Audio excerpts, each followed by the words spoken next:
오늘도 축복합니다. 하나님의 크신 능력이 오늘도 말씀을 통해서 여러분들에게 임할 수 있기를 기원합니다. 인생은 누구든지 부르짖는 삶으로 시작이 됩니다. 아기가 나올 때 웃으면서 나오는 아기를 보았어요. 다 울면서 나옵니다. 나오자마자 막 울면서 아이가 울부짖지 않습니까? 인생이 바로 그런 거예요. 사람이 절망에 빠지면 고통합니다. 그리고 사람이 힘들어지면 부르짖게 됩니다. 아이가 어머니 뱃속에 있을 때는요, 참 편안하죠. 걱정이 없죠. 행복한 거죠. 근데 아이가 말은 못하지만 이 땅에 딱 나오면 왠지 모르게 이게 힘든 거예요. 느낌상 벌써 이게 뭔가 행복하지 않은 거예요. 그리고 두렵고 떨리는 거예요. 그래서 아기가 막 우는 거예요. 부르짖고 막 우는 거예요. 어느 가정에 어떤 여인이 부르짖는 소리가 들려요. 왜 부르짖고 울고 그렇겠습니까? 삶에 고통이 있다는 거예요. 어려움이 있다는 거예요. 힘든 요소가 있으니까 부르짖고 소리치고 외치는 거예요. 오늘 말씀에 보면 한 여인이 부르짖는 소리를 들을 수가 있어요. 왜 부르짖고 소리치고 있는가? 오늘 말씀에 보니까 이 3종의 고통이 있었다는 것을 알 수가 있어요. 첫째는 이 여인은 선지자 생도의 아내였는데 그 선지자의 생도가 어느 날 갑자기 죽었어요. 얼마나 심각합니까? 오늘날 따지면 신학생이 죽습니다. 신학생이 무슨 돈이 있습니까? 제가 신학교 다닐 때도 보니까 신학생들이 다 돈이 없어요. 그래서 식권이 없어서 국민학생이 있는 것을 제가 봤어요. 그 당시 식권이 300원, 400원이었어요. 근데 그게 없는 거예요. 없으니까 그냥 굶고 또한 오후 시간 강의 듣고 가는 학생을 봤어요. 제가 어떤 때는 이제 한번 친구를 같이 먹자 해서 식권을 주면서 함께 먹은 적이 있어요. 어떤 학생이 토큰이 없어가지고 지금은 다 이렇게 폰으로 찍든지 해서 결제하지 않습니다. 그 당시에는 토큰이 있었어요. 여러분 아시죠? 토큰이 없어가지고 먼 길 걸어가는 학생도 제가 봤어요. 이 신학생이 돈이 없는 거예요. 오늘 신학생이 죽었는데 그 가정에 무슨 돈이 있겠습니까? 가난한 신학생이 죽었는데 뭐 그 가정에 얼마나 힘이 들겠고 얼마나 어렵겠어요. 그러니까 이 여인이 빚을 지게 되는 거예요. 돈이 없으니까. 두 아이를 키우는데 돈이 있어야 키우지 않습니까? 있어야 내기지 않습니까? 그래서 빚을 져요. 또 세 번째는요, 더 이상 빚을 갚을 길이 없으니까 체주가 와서 두 아이를 데리고 간대요. 종으로 삼겠대요. 그러니까 이 여인은 기가 막힌 거예요. 그러니까 막 울고 부르짖는 거예요. 이 세 가지의 고통이 함께 이렇게 겹치니까요, 고통할 수밖에 없지요. 부르짖을 수밖에 없는 것이지요. 바로 그런 의미에서 이 여인이 부르짖고 소리치는 것을 우리는 여기서 확인할 수가 있는 거예요. 여러분, 사람이 이렇게 가장 중요한 거 한 가지가 없어지면요, 고통하는 거예요. 왜? 그 한 가지 때문에 다른 것까지 영향받아가지고 모든 전체가 힘들어지게 되는 거거든요. 그래서 그 한 가지 가장 중요한 것이 없어지면 고통할 수밖에 없지. 절망할 수밖에 없지요. 그래서 울고 부르짖는 거예요. 그 당시는요, 여인들이 남편이 죽으면요, 일이 없습니다. 오늘날은 여인들의 능력도 있고요, 직장도 있고, 능력 있는 여성도 있어요. 근데 그 당시면요, 여성들은 할 게 아무것도 없어요. 그 남편이 죽어버리면요, 여인은 완전히 거지 되는 거예요. 할 일이 없어요. 그래서 빚을 지고 힘들게 찌들게 살 수밖에 없는 것이 그 당시에 현실적인 상황이었습니다. 이 상황에서 여인이 막 울고 부르짖고 소리치는 거예요. 우린 그러므로 가장 소중한 것 잃지 않기 바랍니다. 건강을 지켜갈 수 있기 바랍니다. 현재 내게 주어진 물질을 지켜갈 수 있기 바랍니다. 또 세 번째, 금 같은 믿음을 지켜갈 수 있기도 합니다. 근데 하나님은 참 감사하게도 부르짖는 자에게 역사한다는 거예요. 이스라엘 백성들이 출애굽기 2장 3절에 보면 하나님께 막 부르짖는 것을 볼 수가 있어요. 왜 부르짖겠습니까? 이스라엘 백성들이 애굽에서 잘 살고 있다. 요셉이 죽고 시간이 가면서 요셉을 알지 못하는 왕이 세워지면서 이스라엘 백성들을 괴롭히고 학대하고 그들을 다스리고 노예로 막 삼고 나라에서 노역시키니까는요 못 살겠는 거예요. 힘든 거예요. 살 수가 없는 거예요. 하나님께 막 부르짖는 거예요. 우리 민족을 구해달라고. 우리 이스라엘 백성들을 건져달라고 막 소리치고 외치니까 하나님이 그 소리 들으시고 건령하신 거예요.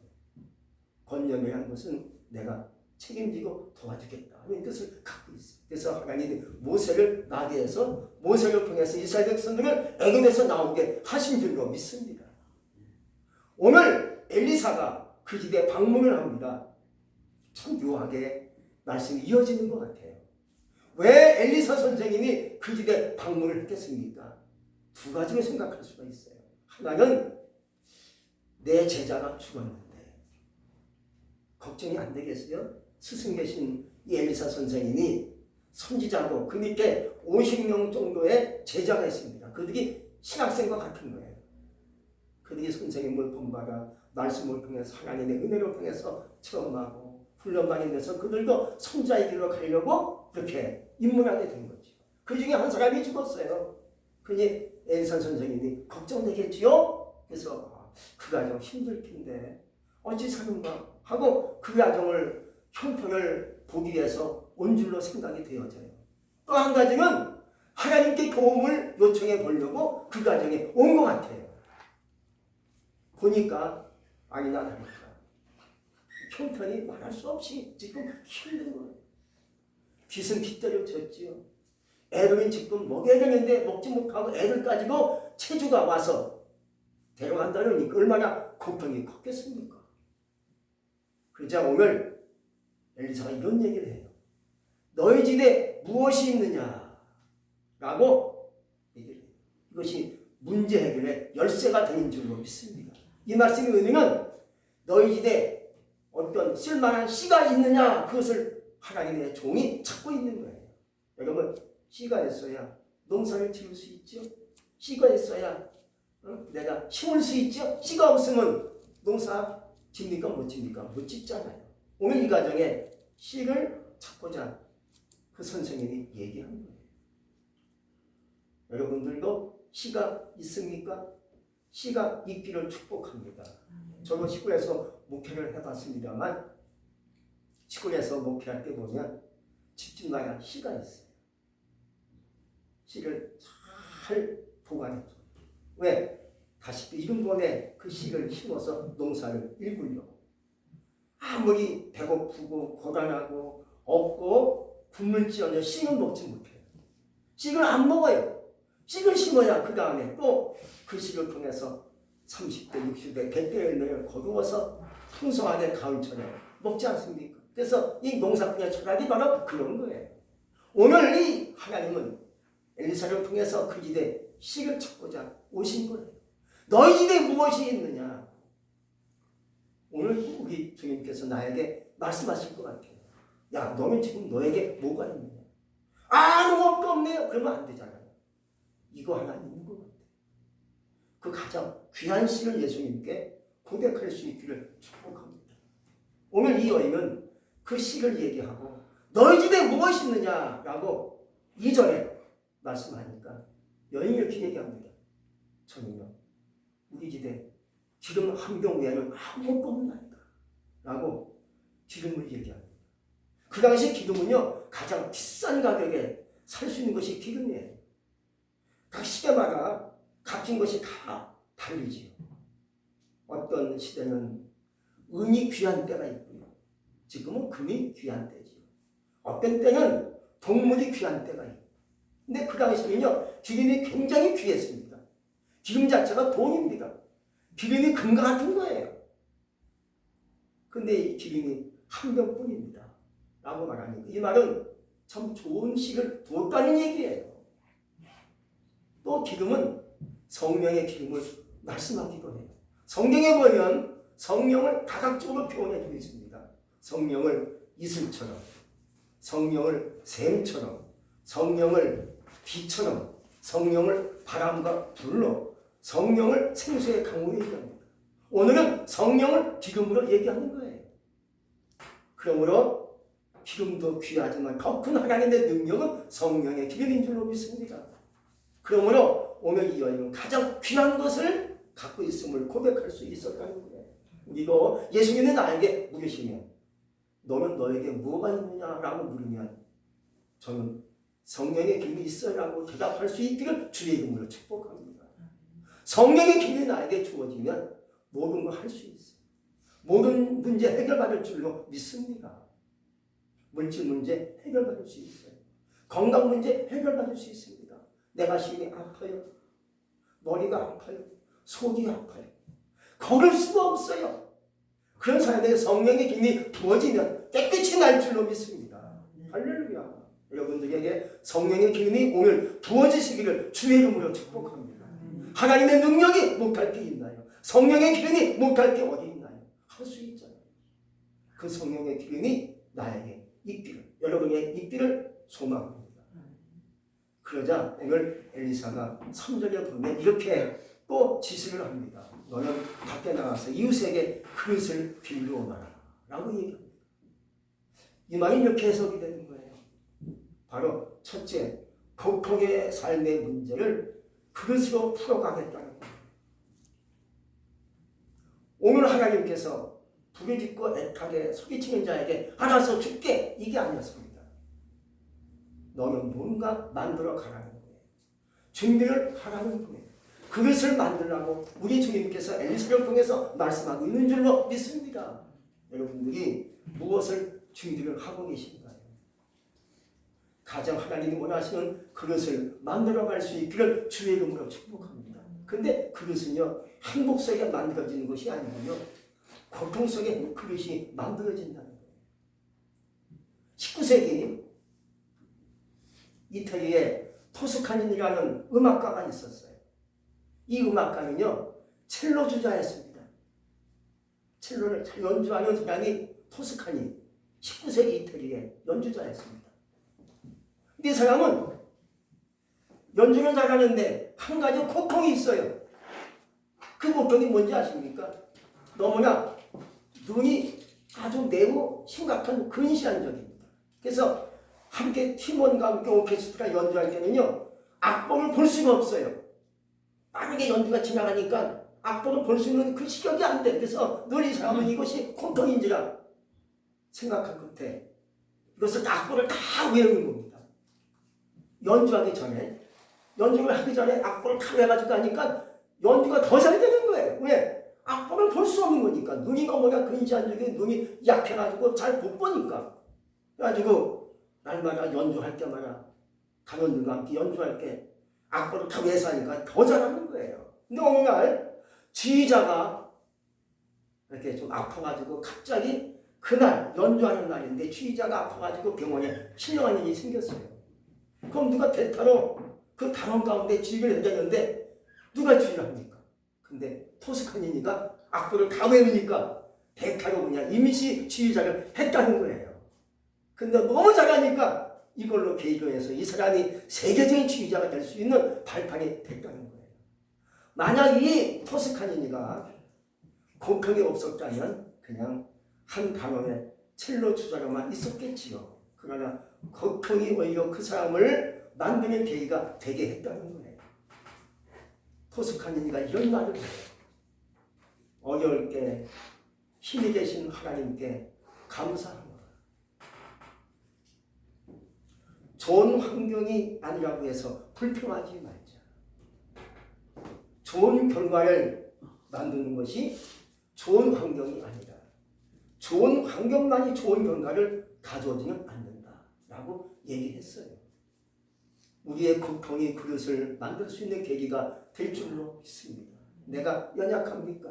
내가 지금 고통 가운데 있습니까? 그때가 바로 나의 그릇을 더 넓히고 만들 수 있는 그릇이 된다는 거 믿으시기 바랍니다. 내가 연약합니까?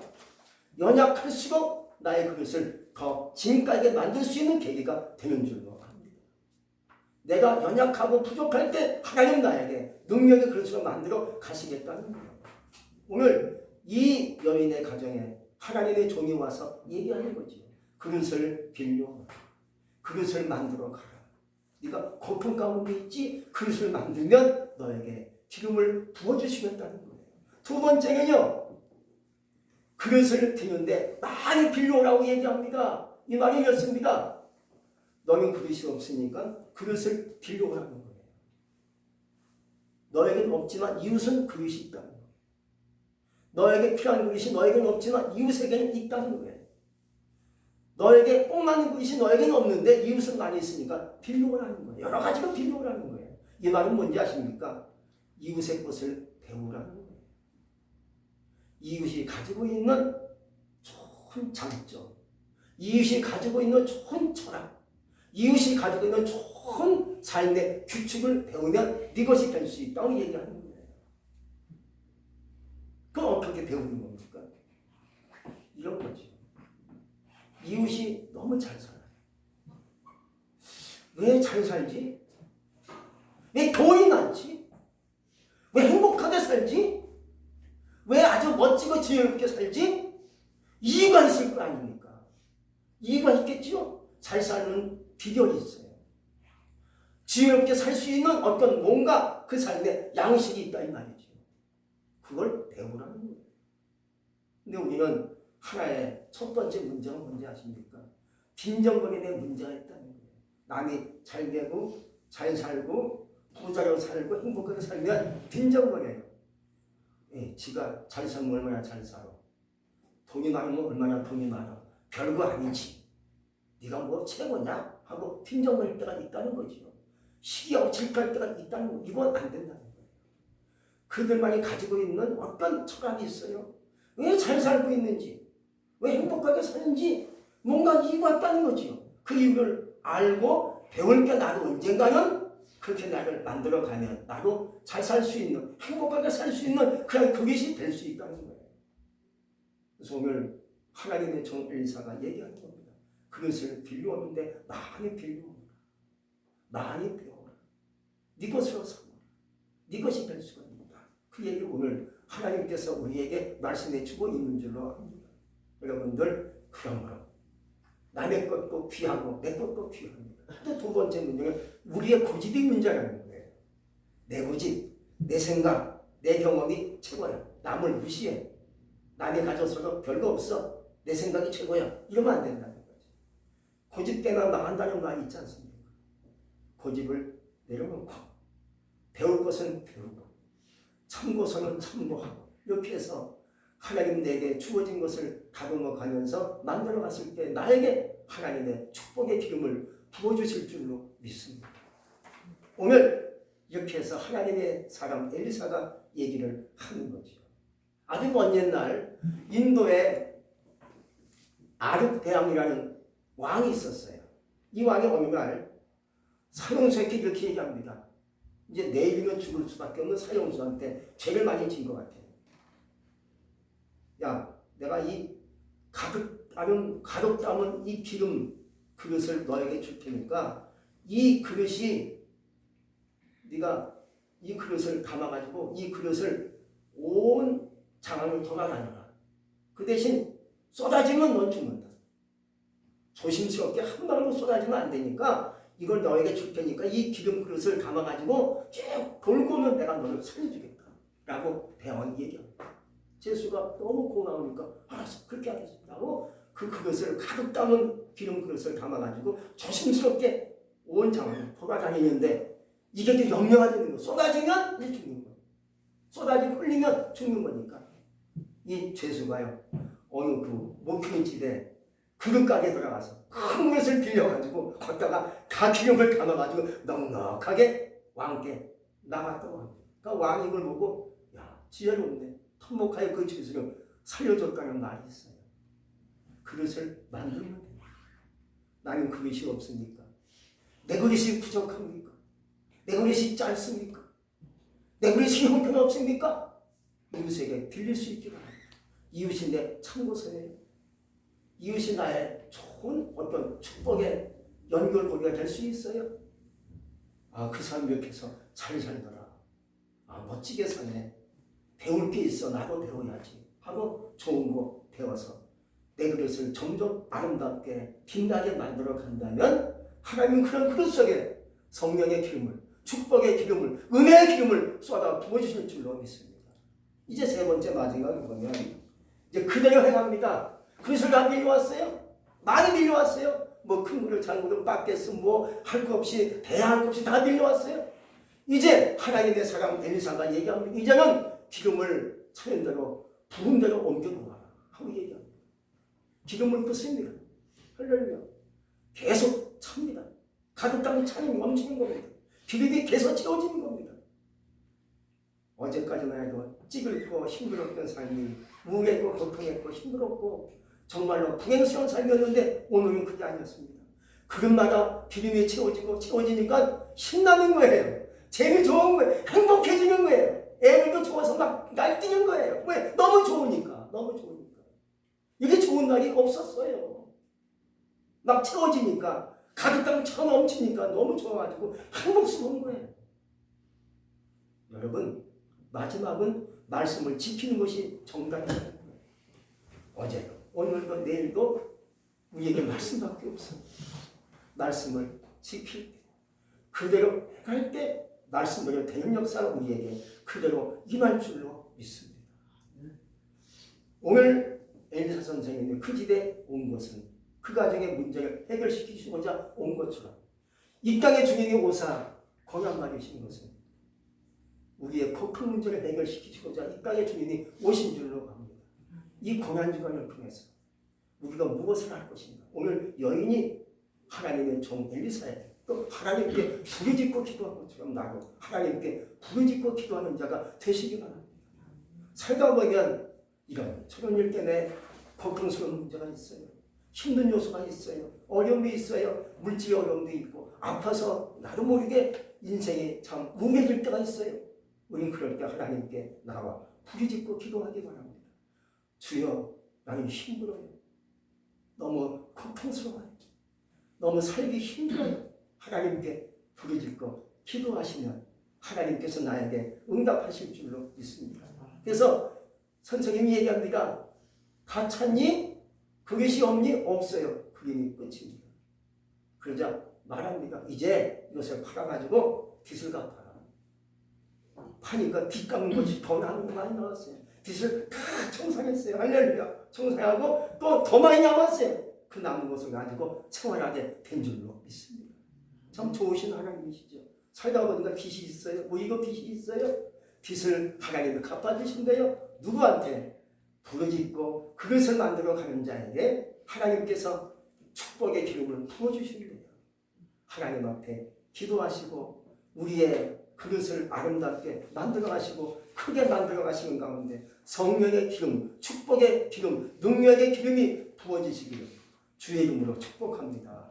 기도하겠습니다. 전능하신 하나님 감사합니다. 오늘도 주의 말씀을 통해서 우리에게 말씀하시고 응답하시니 진실로 감사합니다. 살다 보니까 우리도 하나님께 소리치고 고통스러워서 부르짖고 외칠 때가 있어요. 하나님 아버지, 하나님께 울며 기도하기 원합니다. 하나님께 나의 부족한 그릇을 아름답게 만들어 가기를 원합니다. 아직도 우리의 그릇이 적습니다. 우리의 그릇이 연약합니다. 우리의 그릇이 부족합니다. 부족한 내 그릇 위에 하나님께서 온전한 그릇으로 우리를 만들어 가시는 가운데 우리의 아름다운 빛나는 그릇 속에 하나님의 축복의 기름을, 축복의 능력의 기름을 부어주시옵소서. 감사합니다. 예수님 이름으로 감사하며 기도했습니다. 아멘.